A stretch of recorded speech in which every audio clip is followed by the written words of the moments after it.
When in 1997 it turned out that GTA was gaining popularity at a very fast pace, the developers immediately started creating add-ons and subsequent parts of the franchise. We didn't have to wait too long to get another storyline, another main character, and another interesting world filled to the brim with curiosities, which was a huge advantage, especially when we look at how long we had to wait for GTA 5, and above all, how long we have to wait for GTA 6 right now.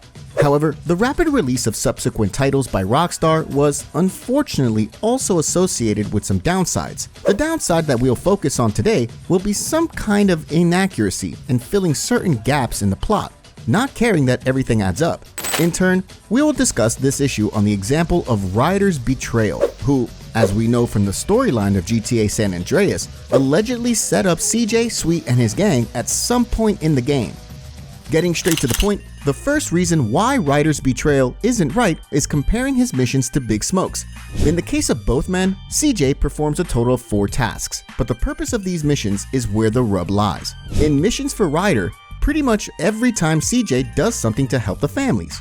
As players, we're punishing the local pizzeria for covering up our graffiti.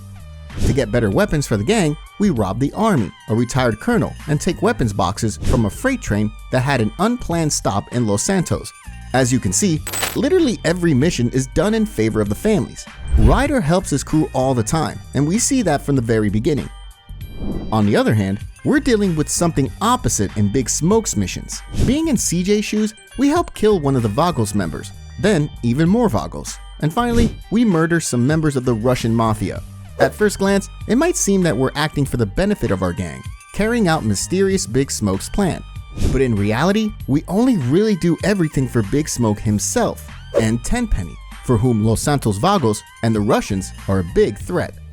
Staying with Ryder and Big Smoke, note that Ryder was never positive about the Ballas and attacked them fiercely every time he got the chance. We witnessed this in many missions, such as cleaning the hood, drive-through, and drive-by.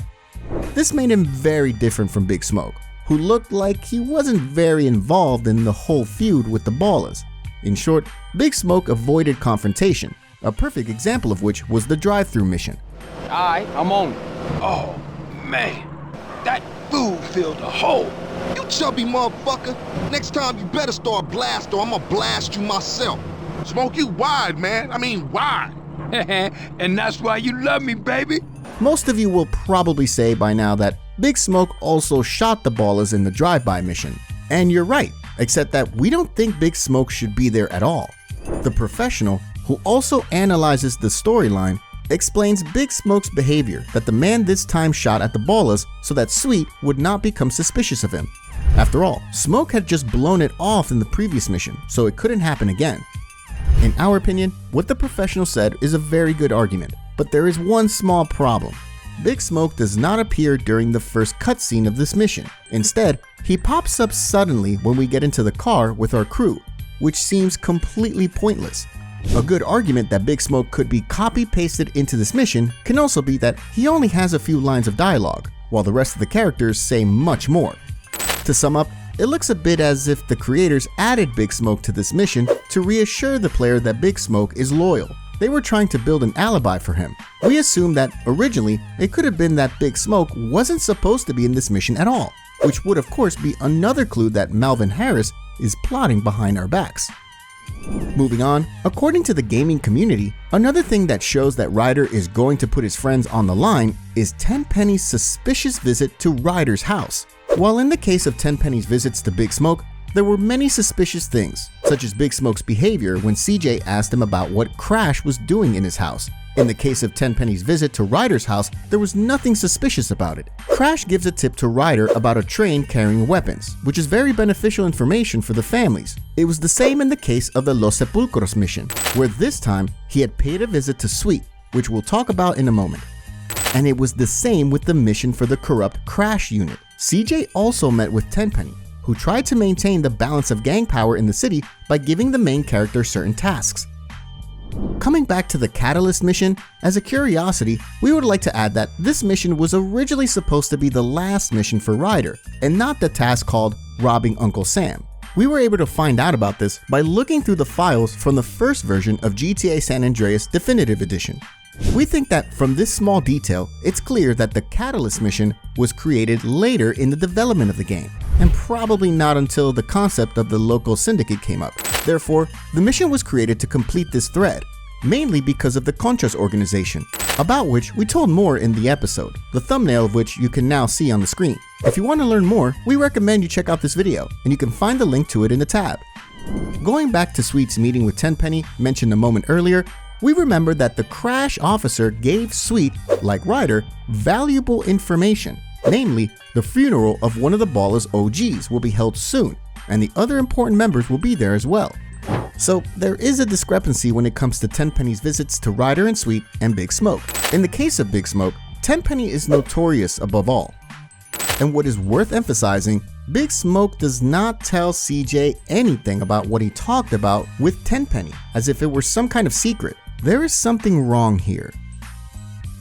Going further, another interesting point is the attitude of Ryder and Big Smoke towards CJ. While Ryder is constantly trying to make fun of CJ and notoriously mocks him for every little thing, Big Smoke, on the other hand, is too nice to the main character of the game. No disrespect, man, but you can't drive for shit. Yeah, right, Carl. You always right. That's my homie, Mr. Right. Shut up. You can't stop me. We can't hang around here. I'll see you later, homie. Much love, baby. Oh, my dog. What's up? Hey, baby. You okay, man? The thing is, Big Smoke seems to be way too sympathetic with CJ. While Sweet and Ryder pick on CJ all the time, Big Smoke, on the other hand, will hardly ever say a bad word to him, as if he's meticulously careful about everything he says, so as not to give the guys the slightest idea that he's planning to betray them. It seems like Big Smoke is not hurt at all that CJ was gone, which is unnatural. Man, I lost two brothers, man. One got killed and one showed himself. Oh, perpetrating ass. You real gangster, man, but you gotta lighten up. See, CJ, and CJ running around like a fool on the East Coast. In contrast, Ryder resents CJ for leaving his homies for a long time, which is fully justified, and from the point of view of this episode, natural. I'm down. Let's roll. Jill, you always down, homie. Apart from when you ain't around here. Nigga, fuck you. And what is equally important, even though the man makes provocations towards CJ, he proves to him many times that he missed him.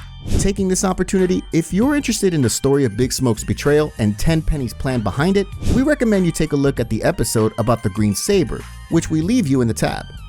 Moving on, the next reason we'll talk about is the particular situation during the drive-thru mission. Surely you remember the moment when, during the drive to Cluck and Bell, the team starts talking about the attack on Grove Street. In fact, all members want to discuss the matter except for Big Smoke, who frequently tries to change the subject. Even Ryder is not afraid to talk about this unlucky event, which only makes it clear that the man has nothing to hide. Moms get killed. We gotta talk about it. We all gotta talk about it. They was going for Sweet.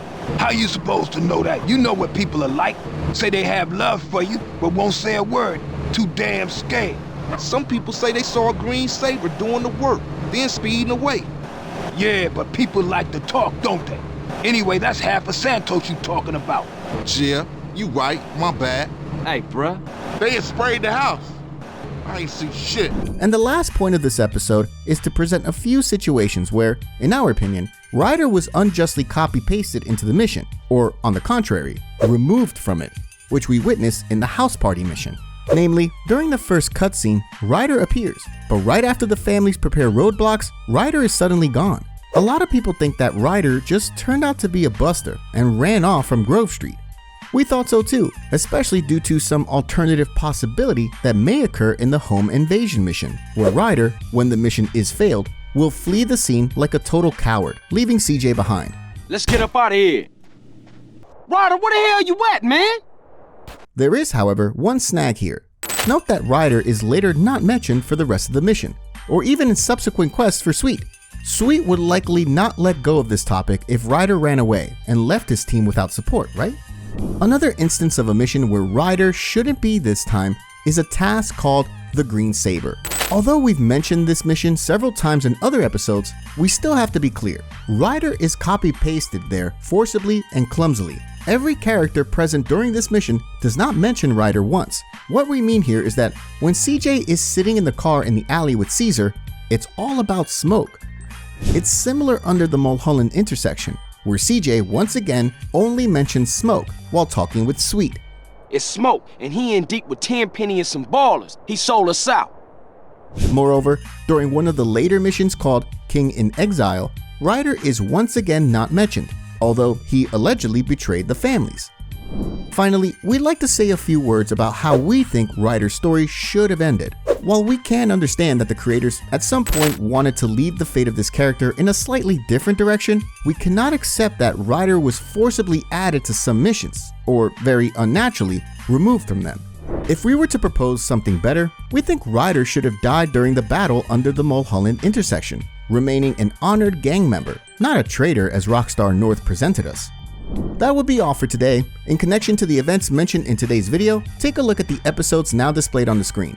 Thanks for watching, and we'll see you in the next episode. Take care!